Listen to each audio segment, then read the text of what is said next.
A very good morning class. उम्मीद करते हैं कि आप सब अच्छे होंगे, खैरियत से होंगे। और इसी के साथ चलिए आज की क्लास हम शुरू करते हैं। क्लास, आपको यहाँ पर स्क्रीन पर कुछ पिक्चर्स दिखाई दे रही होंगी। तो आप इन पिक्चर्स को देखकर क्या समझ पा रहे हैं? आपकी क्या समझ बन पा रही है इन पिक्चर्स को देखकर? डेफिनेटली आप यही कहना चाह रहे होंगे कि मैम इसमें तो हमें बिल्डिंग्स दिखाई दे रही हैं, लाइट्स दिखाई दे रही है, पक्की सड़कें दिखाई दे रही हैं, बड़ी बड़ी इमारतें दिखाई दे रही हैं।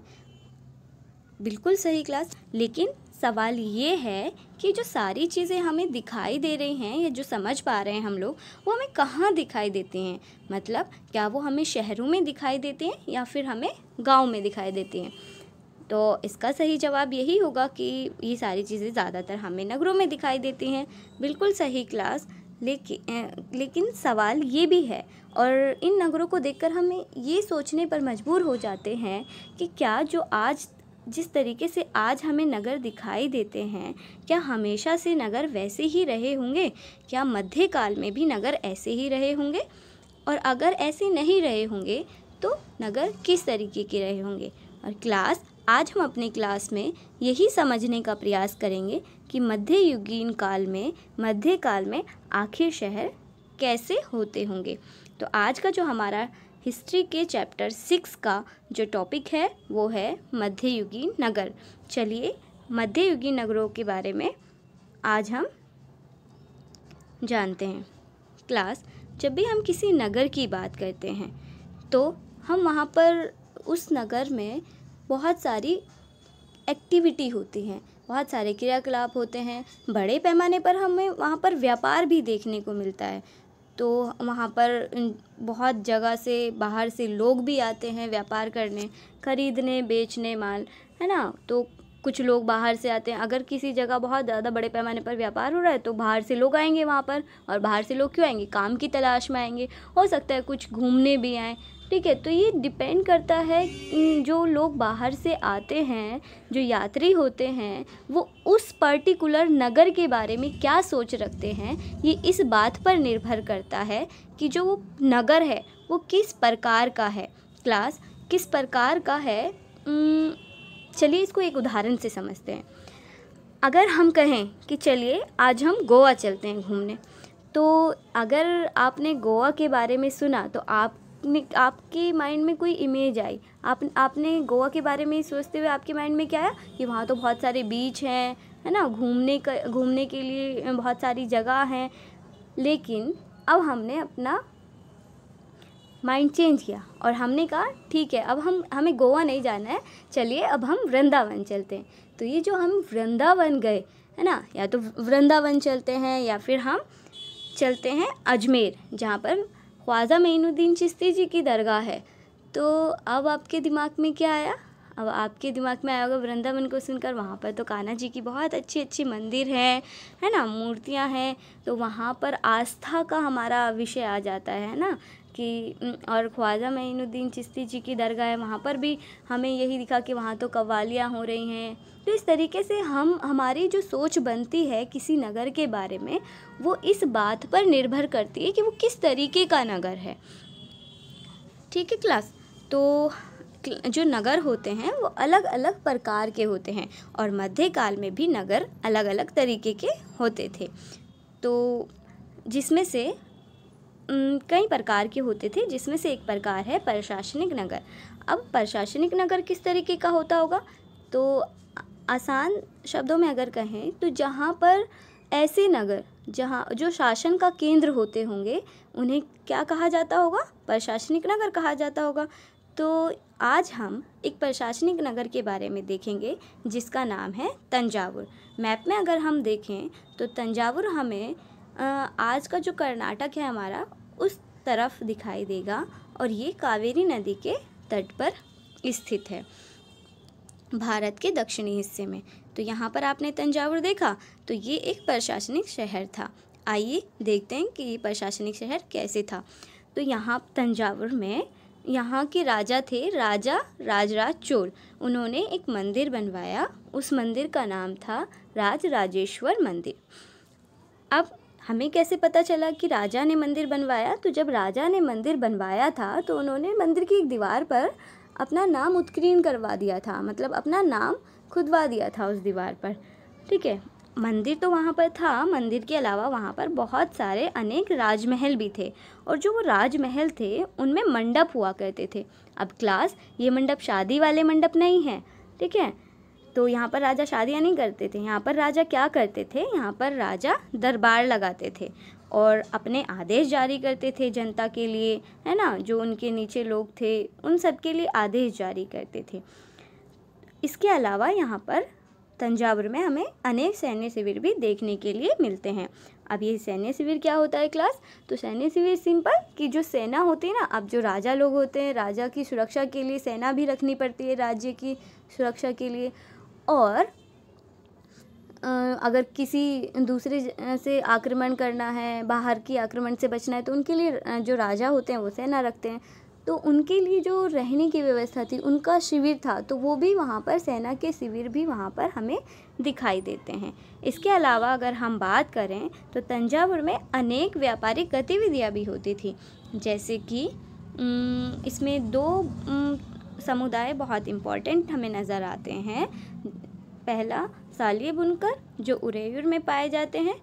सालिये बुनकर मतलब बुनने का काम करते होंगे, तो ये जो होते थे ये कपड़ा बुनने का काम करते थे, और तंजावुर में इनकी बहुत महत्वपूर्ण भूमिका थी, क्योंकि ये क्या करते थे, जैसे कि मंदिर था वहाँ पर, तो मंदिर में आप लोगों को पता है कि कोई उत्सव मना तो उत्सव में बहुत झंडे वगैरह लगाए जाते हैं ना, तो झंडों का जो बनाना होता था वो पूरा यही समुदाय बनाया करता था।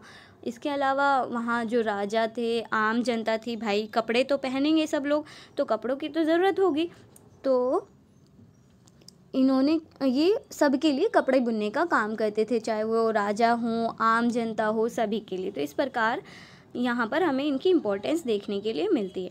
दूसरा, यहाँ पर स्वामी मलाई में मूर्तिकार भी पाए जाते हैं, तो ये जो मूर्तिकार थे उनकी भी बहुत महत्वपूर्ण भूमिका रही यहाँ पर।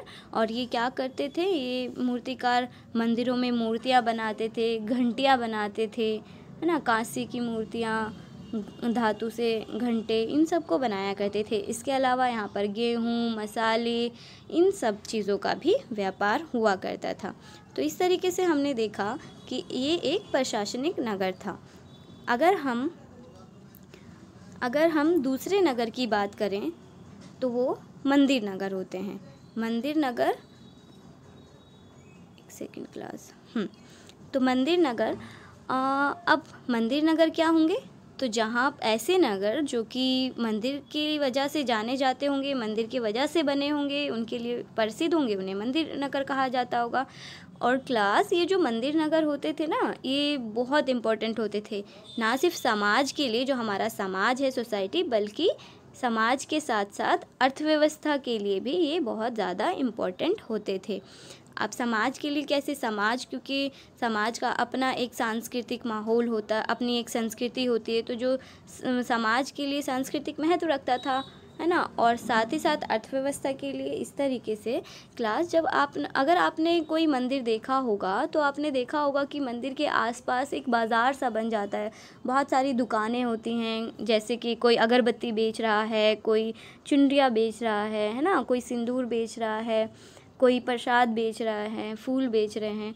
तो इस तरीके से वहाँ लोगों को उससे क्या मिल रहा था, उससे व्यापार भी लोगों को मिल रहा था, उससे रोज़ी रोटी उनको मिल रही थी। तो हमने पढ़ा कि तंजावुर में अभी हमने पढ़ा था कि राजराजेश्वर मंदिर बनवाया राजराज चोल द्वारा बनवाया गया। तो तंजावुर सिर्फ एक प्रशासनिक नगर ही नहीं था, बल्कि ये एक मंदिर नगर भी था। और यहाँ पर जो राजराजेश्वर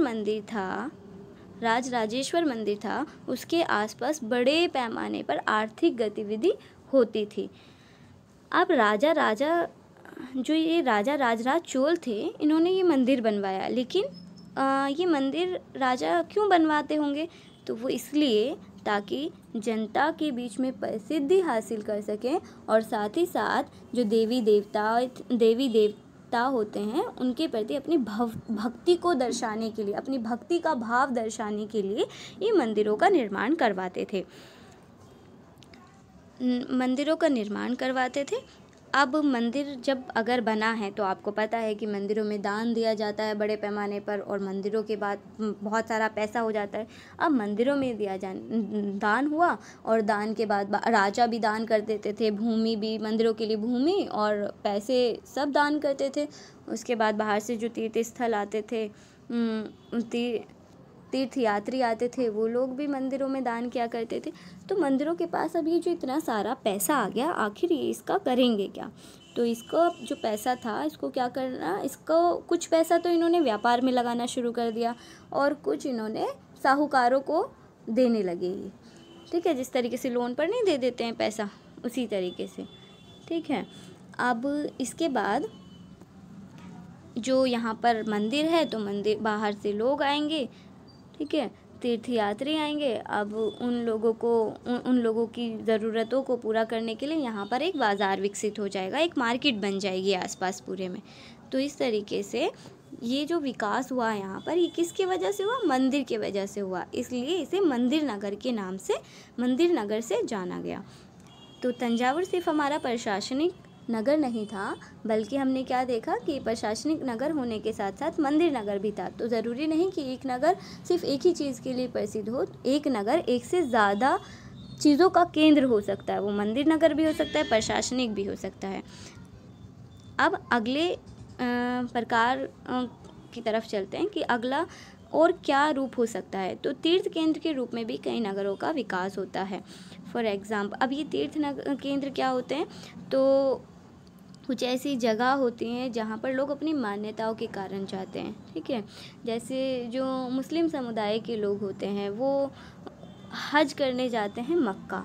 तो जो मक्का शहर है, वो मक्का शहर तीर्थ केंद्र के रूप में बना है। ठीक है, तो लोग वहाँ क्यों जाते हैं? क्योंकि उनकी मान्यताएं हैं, है ना, वो उन चीज़ों को मानते हैं, इसलिए लोग वहाँ जाते हैं। तो तीर्थ केंद्र के रूप में भी नगरों का विकास होता है। और जैसे कि एग्जाम्पल के रूप में हम देख सकते हैं, वृंदावन है।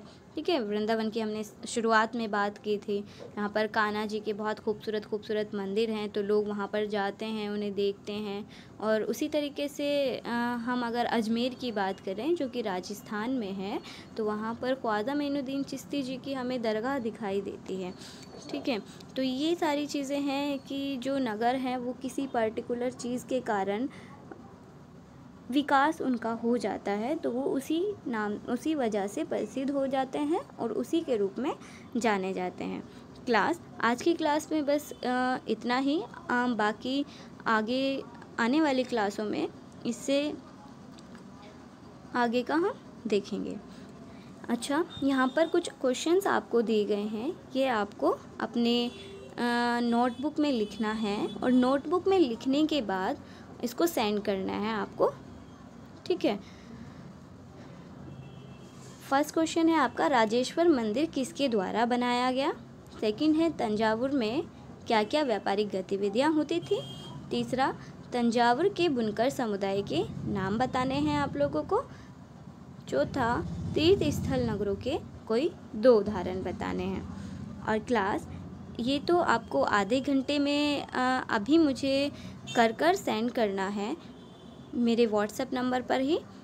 जो दूसरा है वो है आपका एक होमवर्क है आपके लिए, ज़्यादा मुश्किल नहीं है, आसान है। ठीक है, आपके आसपास के नगर किस प्रकार के हैं? आपको ये देखना है कि आप जहाँ रहते हैं आपके आसपास नगर होंगे, तो वो किस प्रकार के हैं और वो क्यों प्रसिद्ध हैं। ठीक है, और उनके बारे में जानकारी हासिल करके आपको लेकर आना है नेक्स्ट क्लास में। ओके क्लास, आज के लिए इतना ही, बाकी बातें अगली क्लास में करेंगे। तब तक के लिए घर पर रहिए, सुरक्षित रहिए और सीखते रहिए। Thank you class.